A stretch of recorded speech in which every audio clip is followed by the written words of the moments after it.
이사야는 1장에서 12장에 이르는 첫 단락에서 하나님의 이스라엘에 대한 진노와 심판으로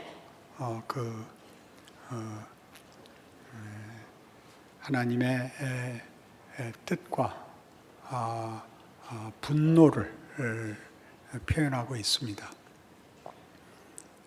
남북 왕조의 완전한 멸망, 아수르와 바벨론에 의한 완전한 멸절을 선언하시죠. 그리고 13장에서 23장에 이르도록 그 주변 국가들의 이름을 일일이 열거하며 열방의 심판을 또한 선언합니다. 이스라엘을 무너뜨린 아수르나 바벨론의 멸망을 또한 선언합니다.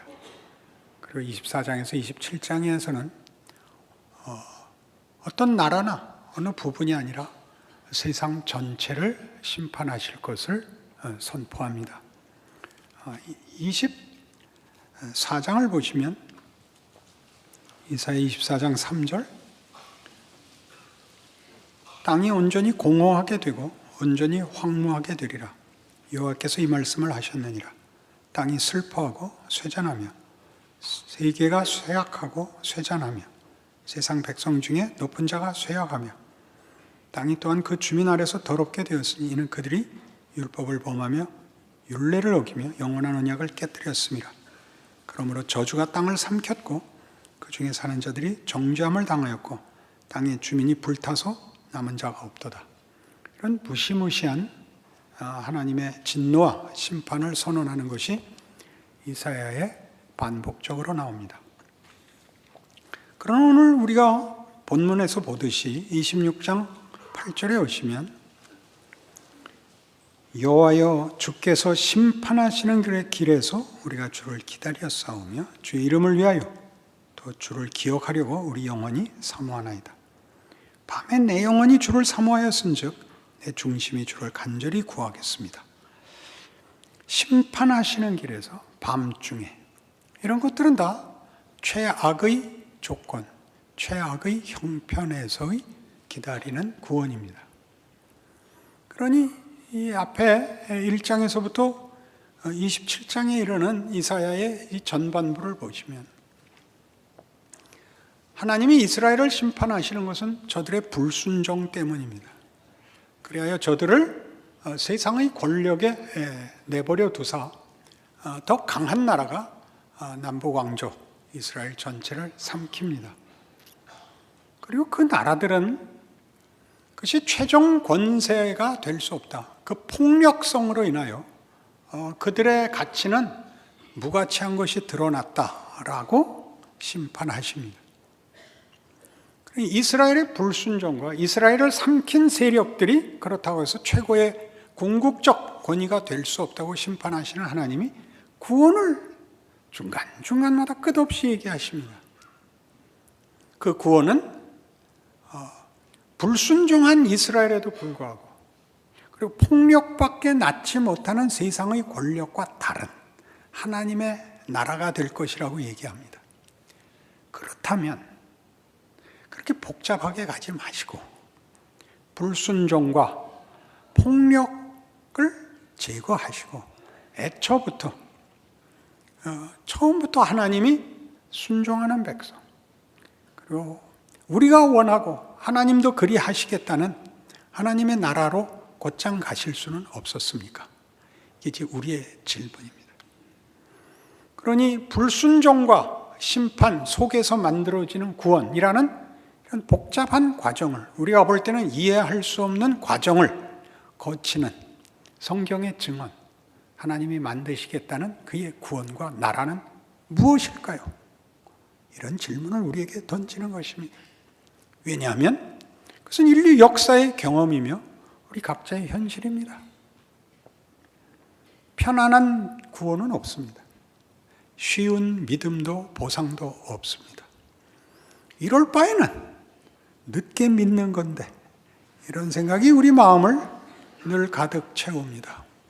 예수를 믿었으니 세상 사람들하고 똑같이 굴 수도 없고, 또 믿음을 지켜봤자 보상도 없고, 그런 막막함이 우리의 현실 속에 우리가 얻은 구원과 하나님의 일하심에 대한 우리의 생각을 늘 흔듭니다. 그래서 이제 오늘 살펴보는 것입니다. 불순종이라는 건 뭔가? 우리 다 아는 대로 하라는 거 안 한 거죠, 불순종이. 신명기 6장에 가시면 이스라엘 백성을 구원하신 하나님이 출애굽 사건 직후에 이스라엘 백성 앞에 신신당부하는 것이 이 순종입니다. 신명기 6장 1절, 구약성경 271페이지입니다.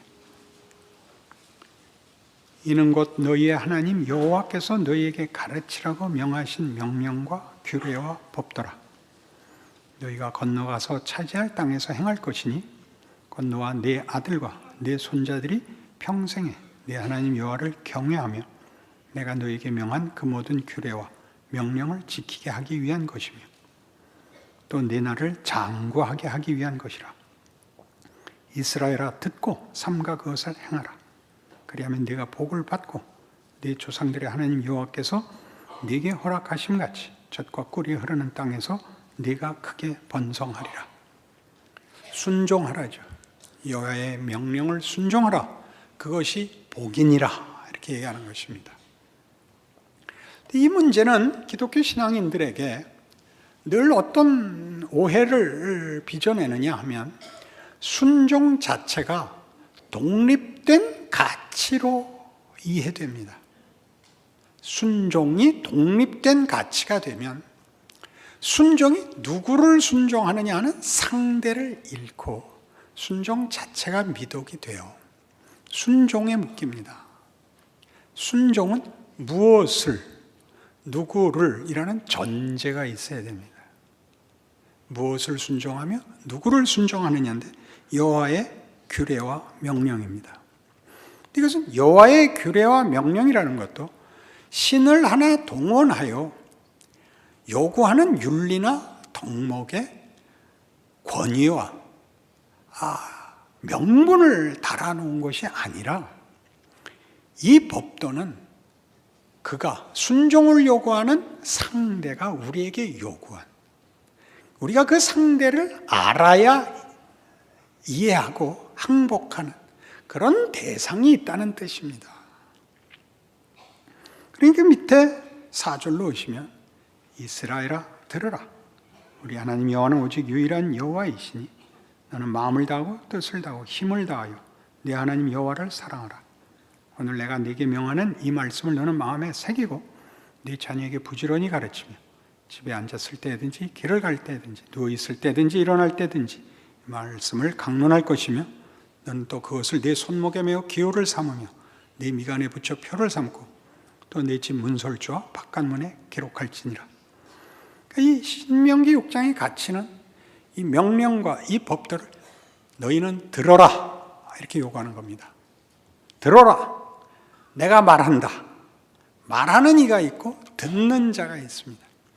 들어야 하는 우리가 말하는 상대를 이해하지 못합니다. 요구되는 명령을 우리 마음대로 이해하고 우리 마음대로 선택할 것입니다. 여기에 말하자면 강제력이 있습니다. 어떤 강제력? 상대가 누구냐입니다. 부모가 자식에게 얘기할 때는 자녀가 집중해서 들어야 옳습니다.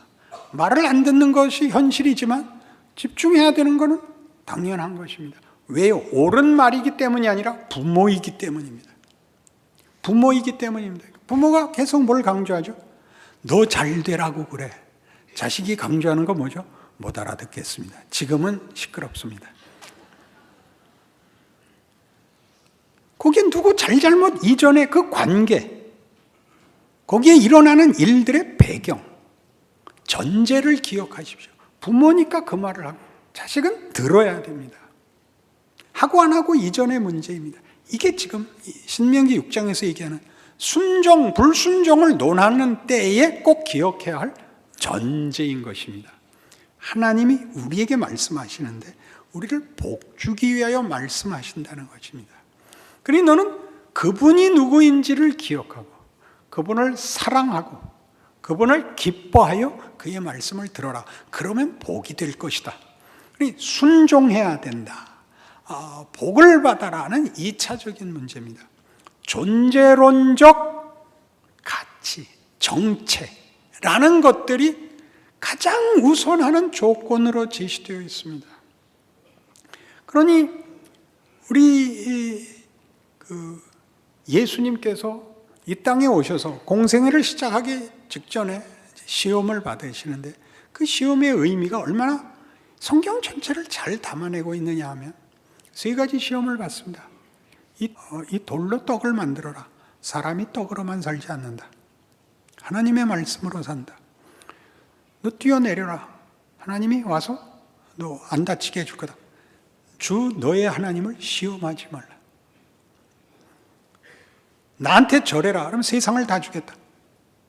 나는 하나님을 경배하게 하기 위해서 왔다. 그 조건 속에서 하자. 그 조건은 뭐예요? 네가 위협하고 유혹하는 그 조건을 놔두고 네가 유혹하고 위협하는 것과 내가 하나님을 경배하여 그가 일하시는 조건 속에 나를 요구하는 조건 속에서 순종하여 하나님 경배가 뭔지 내가 보이겠다. 이게 3가지 시험입니다. 우리가 실은 이 조건을 주께서 받아들여 사망이 최고의 권력인 것 같이 그를 십자가에 달아 죽이는 자리까지 들어가죠. 하나님이 그 속에서 일하겠다고. 세상이 자기들이 최종적 권위라고 생각하는 폭력과 시험과 그리고 여러 가지 장애들 속을 들어가 그걸 다 뒤집는 하나님의 일하심을 보이는 것이 예수께서 받으신 시험이 가지는 중요한 증언입니다. 구약 성경 가득히 나오죠. 이스라엘의 배신에도 불구하고 하나님은 그들을 놓지 않는 것. 그럼 아예 배신을 하지 못하게 하면 되지 않느냐? 그 선택권은 기회를 준다 하죠. 반복되는 실패, 반복되는 배신을 극복해 나가십니다. 어떻게? 우리로 알게 하죠. 같은 신명기 8장을 보십시오. 내가 오늘 명하는 모든 명령을 너희는 지켜 행하라. 그리하면 너희가 살고 번성하고 여호와께서 너희의 조상들에게 맹세하신 땅에 들어가서 그것을 차지하리라. 내 하나님 여호와께서 이 40년 동안에 네게 광야길을 걷게 하신 것을 기억하라. 이는 너를 낮추시며 너를 시험하사 네 마음이 어떠한지 그 명령을 지키는지 지키지 않는지 알려 하심이라. 너를 낮추시며 너를 줄이게 하시며 또 너도 알지 못하며 네 조상들도 알지 못하던 만나를 네게 먹이신 것은 사람이 떡으로만 사는 것이 아니요 여호와 입에서 나오는 모든 말씀으로 사는 줄을 네가 알게 하려 하심이니라. 이 40년 동안에 네 의복이 헤어지지 아니하였고 네 발이 부르트지 아니하였느니라. 너는 사람이 그 아들을 징계함 같이 네 하나님 여호와께서 너를 징계하시는 줄 마음에 생각하고 네 하나님 여호와의 명령을 지켜 그의 길을 따르며 그를 경외할지니라. 하나님의 징계란 뭐죠? 자식을 기르는 겁니다. 물건을 조작하는 게 아닙니다. 자식을 기르는 겁니다. 사람을 만드는 것입니다. 하나님이 인간에게 안심과 무슨 환경과 무슨 소모품이 되게 쓰시지 않고 하나님의 자녀라는 이름에 걸맞는 지위와 정체성과 영광을 주기 위하여 우리가 알아먹고 우리가 그런 존재가 되는 과정을 밟으신답니다.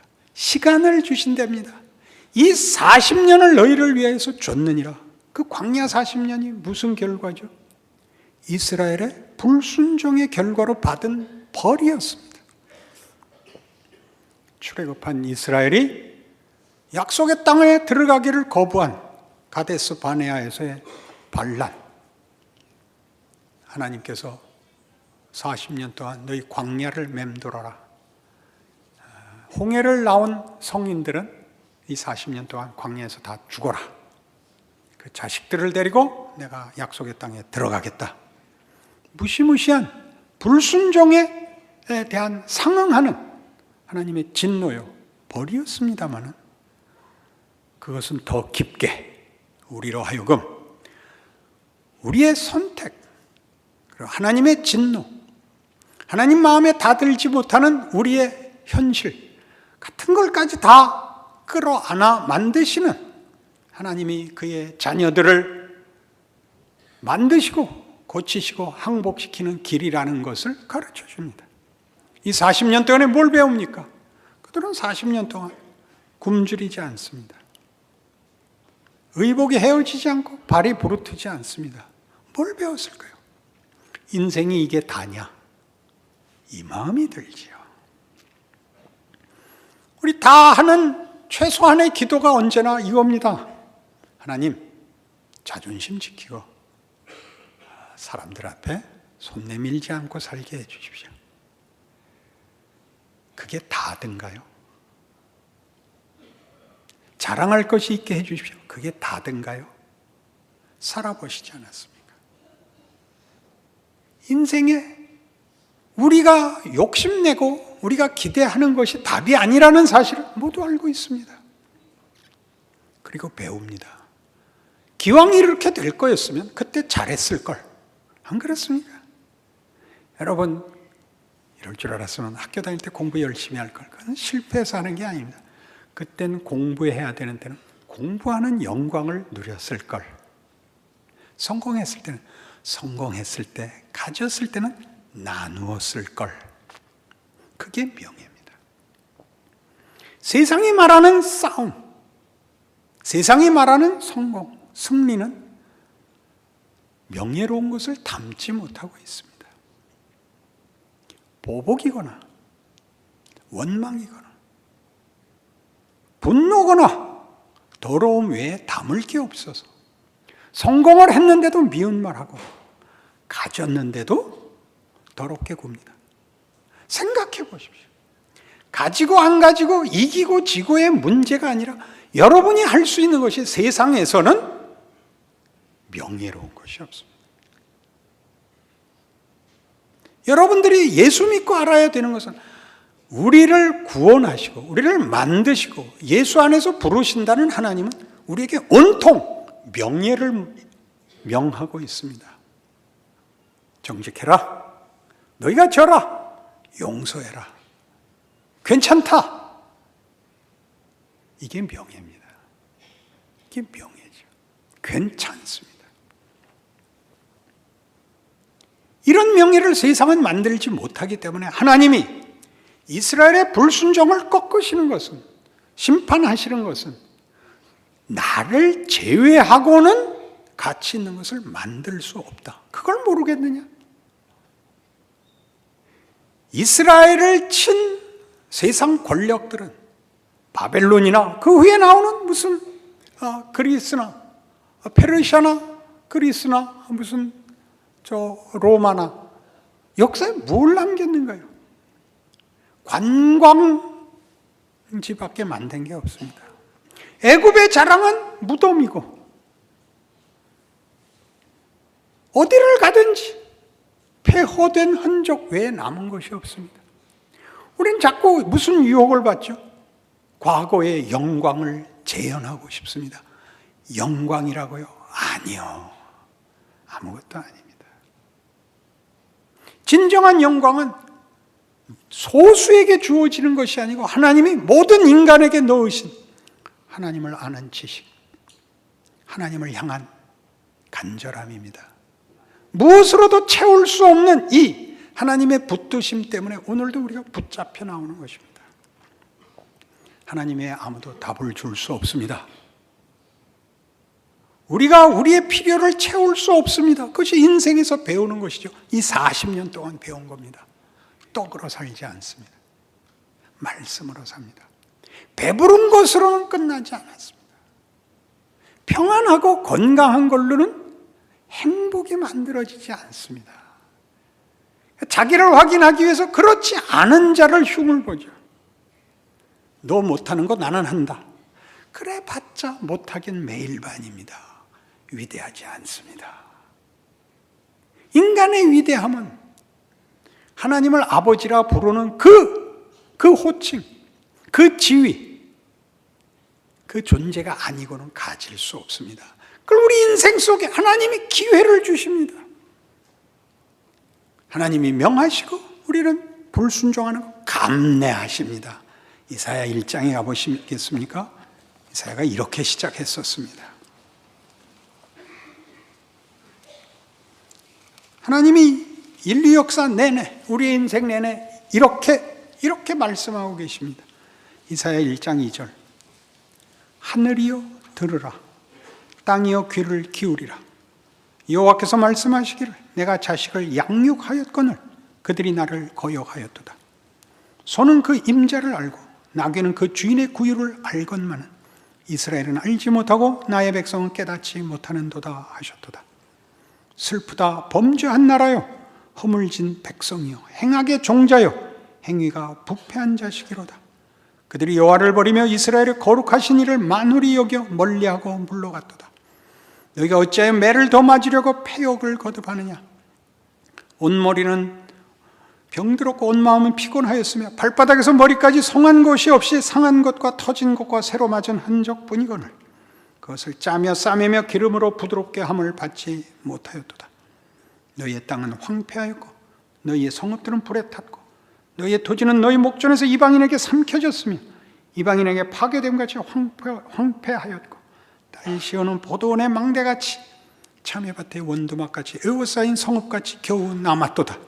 만군의 여호와께서 우리를 위하여 생존자를 조금 남겨두지 아니하셨더라면 우리가 소돔 같고 고모라 같았으리로다. 딱 부모의 마음이죠. 자식을 팰 수밖에 없습니다.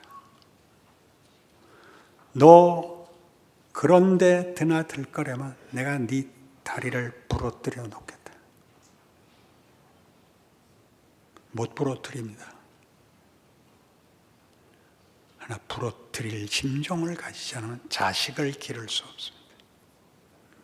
그러니 사실은 옛날에 역자이교지라는 옛말이 있습니다. 자식은 바꿔서 가르친다.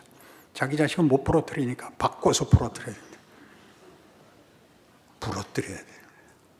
하나님이 역사 내내, 우리의 인생 내내 그걸 하십니다.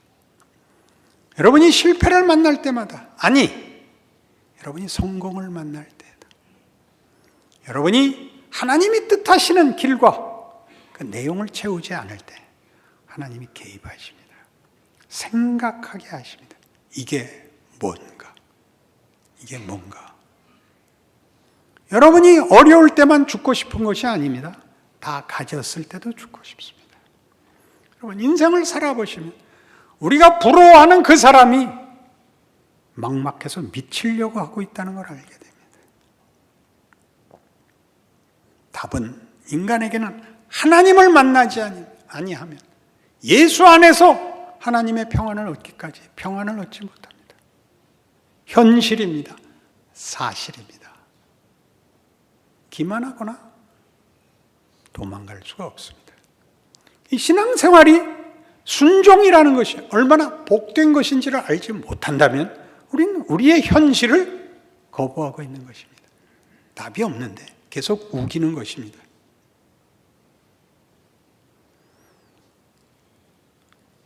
신명기로 돌아가셔서 신명기 6장은 그러니까 처음에 우리 시작한 신명기 6장을 보시면 10절 네 하나님 여호와께서 네 조상 아브라함과 이삭과 야곱을 향하여 네게 주리라 맹세하신 땅으로 너를 들어가게 하시고 네가 건축하지 아니한 크고 아름다운 성읍을 얻게 하시며 네가 채우지 아니한 아름다운 물건이 가득한 집을 얻게 하시며 네가 파지 않은 우물을 차지하게 하시며 네가 심지 아니한 포도원과 감람나무를 차지하게 하사 네게 배불리 먹게 하실 때 너는 조심하여 너를 애굽 땅 종되었던 집에서 인도하여 내신 여호와를 잊지 말고 네 하나님 여호와를 경외하며 그를 섬기며 그의 이름으로 맹세할 것이니라. 예수 믿기 전에 종살이 하던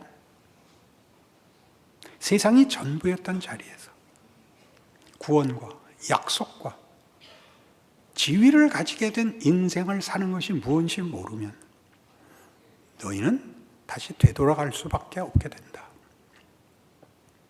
하나님이 어디서 너희를 꺼냈는지를 기억하지 못한다면 너희 삶과 실존 속에서의 명예를 무엇인지 모르게 된다. 하나님의 이름으로 산다는 것의 명예와 가치를 모르면 그게 바로 실패다, 이렇게 얘기하죠. 그러니까 순종은 무슨 그것 자체가 미덕이거나 수단이 아닙니다. 하나님으로부터만 모든 가치 있는 것이, 모든 영광이, 생명이, 실체가 나온다고 얘기합니다. 사실이 그렇습니다. 사실이 그렇습니다. 그러니 14절, 너희는 다른 신들, 곧 네 사면에 있는 백성의 신들을 따르지 말라. 너희 중에 계신 너희 하나님 여호와는 질투하시는 하나님이신즉 너희 하나님 여호와께서 네게 진노하사 너를 지면에서 멸절시킬까 두려워하노라. 너희가 마사에서 시험한 것 같이 너희 하나님 여호와를 시험하지 말고 너희 하나님 여호와께서 너희에게 명하신 명령과 증거와 규례를 삼가 지키며 여호와께서 보시기에 정직하고 선량한 일을 행하라. 그리하면 네가 복을 받고 그 땅에 들어가서 여호와께서 모든 대적을 네 앞에서 쫓아내시겠다고 네 조상들에게 맹세하신 아름다운 땅을 차지하리니 여호와의 말씀과 같으니라. 강제가 아닙니다. 강제하는 것이 아닙니다. 하나님의 진심입니다. 자식을 쉽게 키우는 이들이 있습니다. 이 말을 주로 사용하는 경우가 있는데, 너도 이제 클 만큼 컸으니 난 모르겠다. 네 인생 네가 책임져라. 나중에 나한테 원망하지 마라. 그렇게 말하면 안 됩니다. 그 자식이 나중에 이렇게 됐다는 거 아니에요. 감옥에 갇혀서 부모가 면회 오니까. 왜 이렇게 날 놔뒀어요? 너 내가 얼마나 그때 말렸냐? 그러니까 강력하게 말리셨어야죠. 누가 부모입니까? 누가 하나님입니까? 누가 자식입니까? 하나님의 자식이 하나님의 강권과 진심을 알아듣고 순종하는 게 복이지. 못나서 자기 마음대로 살고 하나님 원망하고, 그게 얼마나 인생 속에 무가치한지 빨리 알으셔야 됩니다. 원망하고 변명하는 것이 답이 되지 않습니다. 누구 책임인가의 문제가 아니라 나 자신의 현실이고 운명입니다. 내 인생입니다. 위대하게 사십시오. 위대하다란 말로 이렇게 막막하게 밀 수 없습니다. 이 하나님이 우리를 위대와 영광으로, 명예로 요구하고 있습니다. 넌 다른 존재다. 성경이 하고 싶은 얘기죠. 20절 이하 보세요. 후일에 내 아들이 내게 묻기를 우리 하나님 여호와께서 명령하신 증거와 규례와 법도가 무슨 뜻이냐 하거든. 너는 내 아들에게 이르기를 우리가 옛적에 애굽에서 바로의 종이 되었더니 여호와께서 권능의 손으로 우리를 애굽에서 인도하여 내셨나니 곧 여호와께서 우리의 목전에서 크고 두려운 이적과 기사를 애굽과 바로와 그의 온 집에 베푸시고 우리 조상들에게 맹세하신 땅을 우리에게 주어 들어가게 하시려고 우리를 거기서 인도하여 내시고 여호와께서 우리에게 이 모든 규례를 지키라 명령하셨으니 이는 우리가 우리 하나님 여호와를 경외하며 항상 복을 누리게 하기 위하심이며 또 여호와께서 우리를 오늘과 같이 살게 하려 하심이라. 자, 애굽의 폭력과 대비되는 하나님의 명령, 이렇게 대비되는 겁니다. 애굽으로부터의 구원, 폭력이 전부인 것으로부터의 구원, 명예와 영광이 있는 자리, 늘 내 자식에게 보여라. 왜 이렇게 삽니까? 이것이 명예니라. 세상은 폭력밖에 없느니라. 세상은 망하는 것이며 더러운 것이며 소멸되는 것이란다. 이것이 생명이며 이것이 진리란다. 이것이 인간의 가치란다. 25절, 우리가 그 명령하신 대로 이 모든 명령을 우리 하나님 여호와 앞에서 삼가 지키면 그것이 곧 우리의 자랑이라 할지니라. 우리의 영광이라 할지니라. 우리의 명예요 위대함이라 할지니라. 자식들에게 보여줄 것이 있으시기를 바랍니다. 예수를 믿는 게 무엇인지 보여주십시오. 여러분이 책임져야 하는 인생과 여러분이 기르고 보호해야 할 여러분들 자식 앞에서 하나님을 믿는 게 무엇인지 보여줄 수 없다면 그럼 우리는 아무 곳에서도 신앙생활을 할 수가 없습니다. 그리고 우리 자식에게 그 명예를 보여줄 수 있다면 그것은 우리의 최고의 행복일 것입니다. 자식에게 잘하여 자식이 복받는 것 외에 부모된 무슨 더한 기쁨이, 비교할 수 있는 자랑이 있겠습니까? 그런 하나님의 자녀의 영광을 증언하고 자식들에게 물려주는 여러분의 삶이요. 그래서 여러분이 살아 숨쉬는 여러분이 속한 사회와 시대 앞에 하나님의 손길이 되는 여러분의 인생이시기를 바랍니다. 기도하십시다. 하나님 아버지 은혜를 감사합니다. 우리로 하나님의 자녀가 되게 하시며 하나님을 아버지라 부르게 하셨습니다. 우리 인생 속에 예수와 함께 걷는 하나님의 개입, 하나님의 구체성, 신실하심이 우리의 삶이며 우리의 존재입니다. 오늘 하루를 귀하게 여길 것이요 우리 자신이 하나님의 명예와 하나님의 손길로 오늘 하루를 사는 줄 아는 위대함으로 우리의 생애를 순종과 승리와 기적으로 이끄사 우리와 우리 자손들과 우리 시대와 이 나라에 하나님 은혜와 구원과 영광을 베푸소서. 예수님 이름으로 기도합니다. 아멘.